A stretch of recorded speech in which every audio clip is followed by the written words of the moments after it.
जी, ये हिंदू राष्ट्र जो है, इनफैक्ट ये अभी अभी की बात, ये सिर्फ अभी कंटेम्प्रेरी टाइम की कोई एक नई क्रिएशन नहीं है। ये बहुत टाइम से, इनफैक्ट इंडिपेंडेंस से पहले के टाइम से ही इस चीज़ को लाने की बहुत कोशिश की गई है। तो मैं उसका भी थोड़ा बैकग्राउंड आपको बताऊंगी, किस तरह से तब लाने की कोशिश करी, अभी जो करंट गवर्नमेंट है वो किस तरह से इसको इवन सेक्युलर कॉन्स्टिट्यूशनल गवर्नमेंट के अंदर भी लाने की कोशिश कर रही है बिट्स एंड पीसेज में। और कैसे आगे तो खैर इन्होंने पूरा एजेंडा एंड प्लान एंड पूरा एक मैनिफेस्टो अपना बना ही लिया है कि ये लाना जो चाह रहे हैं। तो अगर मैं थोड़ा सा आपको नटशेल में बताऊं ये हिंदू राष्ट्र क्या है, इनका क्या प्लान है, तो ये सनातन धर्म जो है इसकी फाउंडेशन पे ये इसको बेस करना चाहते हैं। और इसका इन्होंने एक कॉन्स्टिट्यूशन का एक ड्राफ्ट भी बना लिया है, 30 लोगों की ये छोटी सी जो इन्होंने अपनी जो एक कमिटी बनाई है, ये जो शांभवी पीठाधीश्वर हैं उनके पेट्रनेज के अंदर ये ड्राफ्ट ये तैयार कर रहे हैं इसका। और ये बहुत क्लियरली सिविक नेशनलिज्म जो है हमारा कॉन्स्टिट्यूशन का, उससे बिल्कुल ऑपोजिट है। यहाँ तक कि जो प्रेसिडेंट है वाराणसी बेस्ड जो शंकराचार्य परिषद है, उनके प्रेसिडेंट जो हैं, जो ये बना रहे हैं, फ्रेम कर रहे हैं, वो खुद ये बात कह रहे हैं कि इस हिंदू राष्ट्र में इनका अपना कॉन्स्टिट्यूशन होगा अलग, और वो हिंदू कॉन्स्टिट्यूशन होगा। और यहाँ पर इनका ये कहना है कि हम तो हर हर एक सब कास्ट को हम इक्वल ट्रीटमेंट देंगे, लेकिन ऐसा होने नहीं वाला है, जो हमारे पास काफी फैक्ट्स हैं इसके।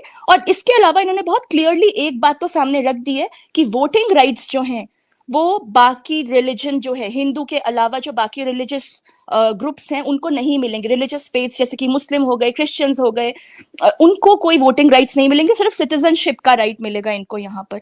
और इनका अपना कॉन्स्टिट्यूशन होगा, अपना अलग कैपिटल होगा, दिल्ली कैपिटल नहीं होगा, पार्लियामेंट भी अलग होगी वाराणसी में, पार्लियामेंट ऑफ रिलीजन होगी, कैपिटल भी वाराणसी में होगी। जुडिशियल सिस्टम जो है वो अभी का जुडिशियल सिस्टम नहीं होगा, इनका जुडिशियल सिस्टम और पनिशमेंट जो है वो त्रेता और द्वापर युग जो है उनके शास्त्रों पर आधारित होगा। एजुकेशन सिस्टम भी ऐसी होगी जिसमें गुरुकुल सिस्टम ये रिवाइव करना चाहते हैं, जिसमें आयुर्वेद, एस्ट्रोलॉजी, नक्षत्र, भूगर्भ ये सब ये देना चाहते हैं। और हर एक सिटीजन के लिए मिलिट्री कंपल्सरी ट्रेनिंग होगी इसमें। तो ये जो हिंदू राष्ट्र है ना, इसका 750 पेजेस का कॉन्स्टिट्यूशन इन्होंने ऑलरेडी तैयार, बहुत एक्सटेंसिवली इसके बारे में ये ले प्लान आउट कर रहे हैं, डिस्कशंस हो रहा है इस चीज के ऊपर। और आधा कॉन्स्टिट्यूशन तो इनका बन भी गया है, अराउंड 300 पेजेस का इन्होंने बना लिया ऑलरेडी, जो कि ये नेक्स्ट ईयर 2023 में माघ मेला में ये रिलीज करेंगे।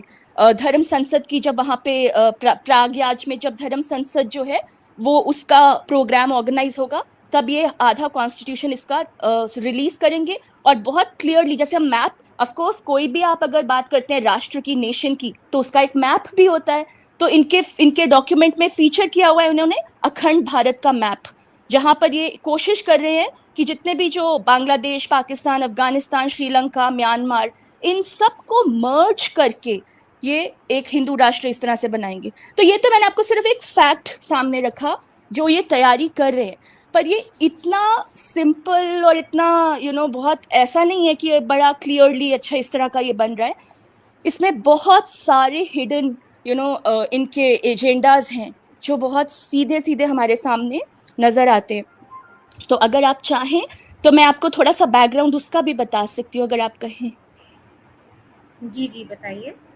जी, तो यहाँ पर ये जो हमारे जो हिंदू राष्ट्र, जैसे मैंने आपको पहले भी बताया था कि इसका ये अभी अभी की सिर्फ इनके माइंडसेट में ये बात नहीं आई है, ये बहुत पहले से चल रहा है इनके इनके जहन में।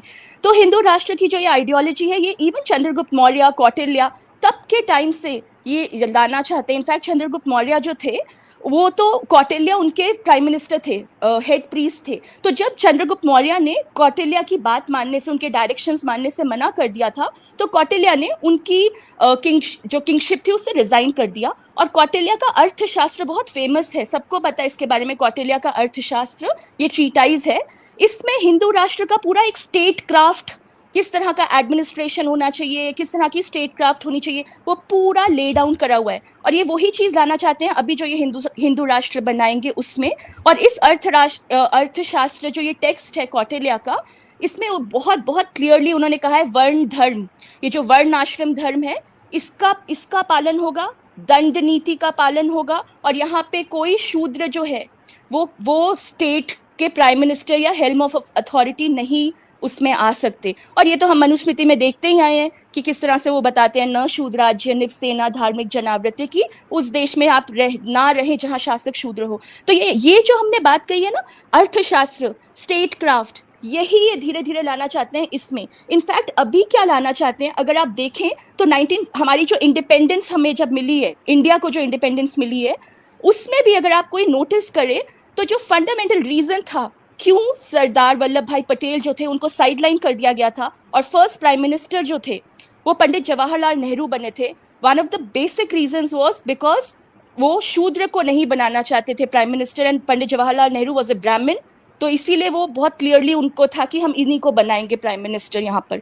और इसी तरह से हम देखते हैं इवन नेपाल फॉर एग्जाम्पल, जो हिंदू हम बोलते हैं कि अभी का कोई एग्जाम्पल बताए किसी हिंदू देश का, तो नेपाल है। लेकिन नेपाल में हालांकि कम्युनिस्ट कॉन्ग्लोमरेशन है, उसके बावजूद आप फिर से देखेंगे प्राइम मिनिस्टर ब्राह्मण ही है, हमेशा से प्राइम मिनिस्टर्स ब्राह्मण को बनाते हैं। तो जो आपका आने वाला भी ये हिंदू राष्ट्र है, ये बहुत क्लियरली इसमें ब्राह्मण्स को बहुत ज़्यादा हाई प्रायोरिटी पर रखा जाएगा। और ऑफ कोर्स जो जुडिशियल सिस्टम ये बोल रहे हैं वो त्रेता एंड द्वापर युग का जुडिशियल सिस्टम होगा, बहुत ही क्रिटिकल एक स्ट्रक्चर होगा जिसमें शूद्र, ओबीसीज, दलित, आदिवासी, मुस्लिम्स, क्रिश्चियंस, बुद्धिस्ट, इन सबको मार्जिनलाइज ग्रेजुअली किया जाएगा द्विज फोर्सेस के बाद, जो द्विज फोर्स हैं ये यानी जो अपर कास्ट हैं इनके द्वारा। इनफैक्ट अगर हम ये चीज़ देखें तो अब मैंने जो ये बात बोली तो आप बोलेंगे तो आप पुरानी बात कह रहे हैं, लेकिन आप देखें राइट फ्रॉम द इंसेप्शन, जब से आरएसएस आई है उसके बाद से कोई भी शूद्र लीडर कभी भी इनकी आइडियोलॉजी फॉर्मुलेशन में नहीं आए, चाहे फिर सावरकर हो, इनके जो फाउंडिंग फादर्स थे सावरकर, हेगडेवर, गोलवलकर, मोहन भागवत, ये ही सब थे जो ब्राह्मण्स थे, जो थ्योरी फॉर्मुलेट करते हैं, ऑर्गेनाइजेशनल कंट्रोल अपने हाथ में रखते हैं, प्रोग्राम्स का एजेंडा डिसाइड करते हैं, मूवमेंट लॉन्च करते हैं। और इतना इंटरेस्टिंगली ये क्या करते हैं, माइनॉरिटीज को दे पिट इट अगेंस्ट ईच अदर, यानी वैसे शूद्र को कोई दर्जा नहीं देंगे, दलित को कोई दर्जा नहीं देंगे, लेकिन शूद्र की जो मसल पावर है उसको ये डिप्लॉय करते हैं अगेंस्ट माइनॉरिटीज। तो और यही रीजन है कि द्विज जो है ये बहुत दे आर वेरी फेयरफुल कि कहीं गलती से भी दलित, आदिवासी, शूद्र जो है ये कहीं मुसलमान ना हो जाए, इस्लाम ना अपना लें, तो ये इनको मुस्लिम कल्चर से बहुत दूर रखते हैं इसीलिए। और मतलब क्योंकि ये इनको यूज़ करते हैं as a force, muscle power की तरह इनको यूज़ करते हैं। और आप देखें इवन दिल्ली की जो सेंट्रल गवर्नमेंट है उसमें भी कोई भी शूद्र लीडर आपको विजिबली नज़र नहीं आएगा। तो ये बहुत एक प्लान्ड इनका ये इस तरह का एक लेआउट है जो ये रखना चाह रहे हैं यहाँ पर। और जो ये सैफरन ब्रिगेड है, ये जो इनके भगवा आतंकी जो बोला जाता है, इनके दो एजेंडाज हैं सामने कि ये एक तो ये जो डाइवर्सिटी है हमारी समाज की, इसको एक monolithic Hindu religion, Hindu culture में ले आएंगे, और दूसरा एक्सटर्नल एनिमी क्रिएट करें, हिंदूज को कंसोलिडेट करने के लिए एक एक्सटर्नल एनिमी क्रिएट करें। और ये चीज़ इन्होंने अभी नहीं, ये इंडिपेंडेंस के टाइम से इन्होंने ऐसे करा था। आरएसएस जो था वो कभी भी इकट्ठा होकर नहीं आया ब्रिटिशर्स के अगेंस्ट, बिकॉज उनके लिए Britishers were not the main enemy, उनके लिए जो एनिमी थी वो थी मुस्लिम कम्युनिटी। तो वो जो उनका हेट है ना अगेंस्ट मुस्लिम कम्युनिटी, ये अभी की बात नहीं है, ये कब से ये चीज़ है इनके माइंड में।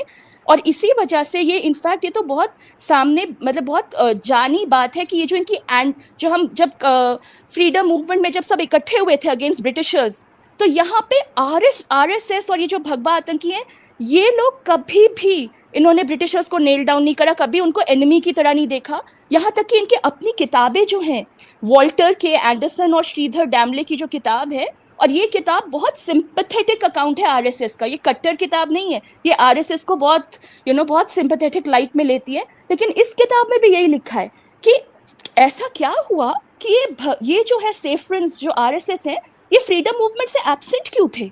इसी तरह से नानाजी देशमुख जो हैं, जो कि बोलते हैं कि अरे आरएसएस तो बेचारी विक्टिम है, इनके ऊपर बहुत आतंक किया जाता है, इन्होंने भी अपनी किताब में ये मेंशन किया था पेज 29 में कि why did RSS not take part in the liberation struggle.